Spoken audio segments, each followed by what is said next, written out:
One person came and told me, while I was doing dawah, one non-Muslim came and told me, mind your own business. What should I do? I told him, I gave him incidents. Suppose you and your family, along with your wife and a small kid of 4 years old, goes on a hill station for a holiday. While you're on the hill station, on the hill, when you and your wife are talking, your son, 4 years old, walks away from you and is walking towards the edge of the cliff of the mountain. By the time you realize, he is far away, you can hardly see him.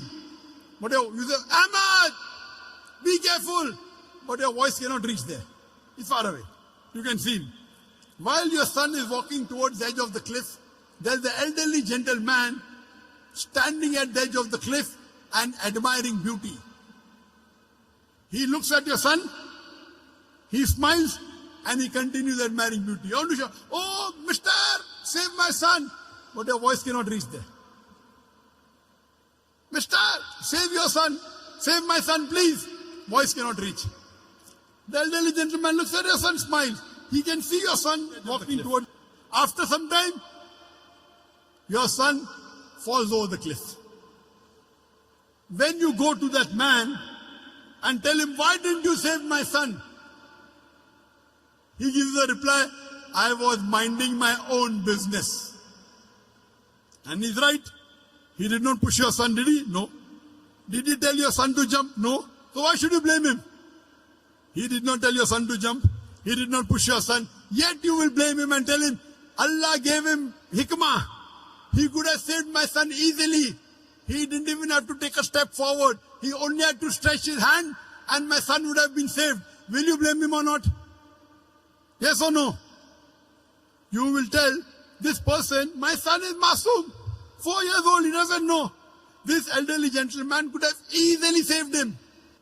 He says, no, I was minding my own business.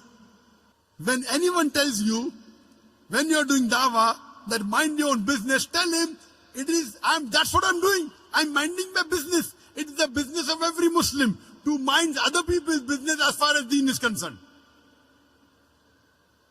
Let me repeat. When anyone tells you mind your own business while doing dawah, tell him, it is the business of every Muslim to mind other people's business as far as deen is concerned. كنتم خير أمة أخرجت للناس تأمرون بالمعروف وتنهون عن المنكر. We are the best of people because we enjoy what is good and we forbid what is wrong. That is what we are doing. We are doing our duty. We are enjoying the good and forbidding what is wrong. We are doing correct. Why you should feel shy?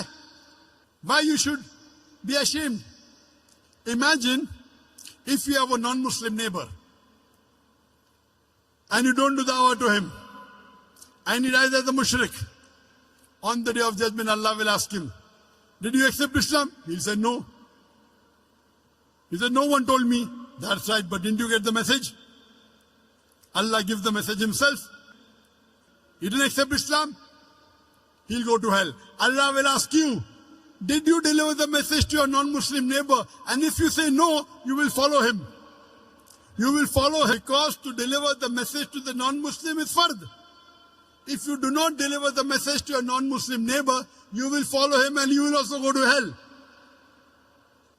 Allah subhanahu wa ta'ala says in Surah Al-Asr, chapter number 103, verse number 1 to 3, the criteria to go to Jannah. Rahe Nijad, the way to paradise. Allah says, Wal Asr, Innal insana lafi khusr, illa alladhina amanu, wa amilu salihati, wa tawasaw bil haqqi, wa tawasaw bil sabr. By the token of time, man is verily in a state of loss, except those who have faith, those who have righteous deed, those who exhort people to truth, and those who exhort people to patience and perseverance. There are minimum 4 criteria required for any human being to go to Jannah. Number 1 is Iman, belief, faith.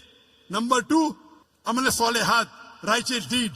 Number 3, Watawasaw bil Haq, inviting people to truth, doing dawah and islah. And the 4th, Watawasaw bil Sabr, inviting people to patience and perseverance. There are minimum 4 criteria required for any human being to Jannah. If anyone is missing, under normal circumstances, you shall not enter Jannah. You may be a very good Muslim. You may be praying 5 times a day. You may be having a mark on the forehead. You may be fasting in the month of Ramadan. You may be giving zakat. You may have gone for Hajj. But if you don't do dawah, according to Surah Al-Asr, chapter number 103, verse number 1 to 3, you shall not enter Jannah. You have to pass in all 4 criteria. If you only dawah, also all 4 are important. Iman, righteous deed, dawah and islah, and inviting people to patience and perseverance. If anyone is missing, you shall not enter Jannah. All 4 are required. If you don't do dawah and Allah wants you to put you in Jannah, that's Allah's prerogative. He can forgive your sin and put you. But under normal circumstances, if you don't do dawah, according to Surah Al-Asr, you shall not enter Jannah. It's the fard, it's the duty of every Muslim that he should convey the message of Islam to those who are not aware of it. Dawah is fard in Islam. At least a part-time da'i.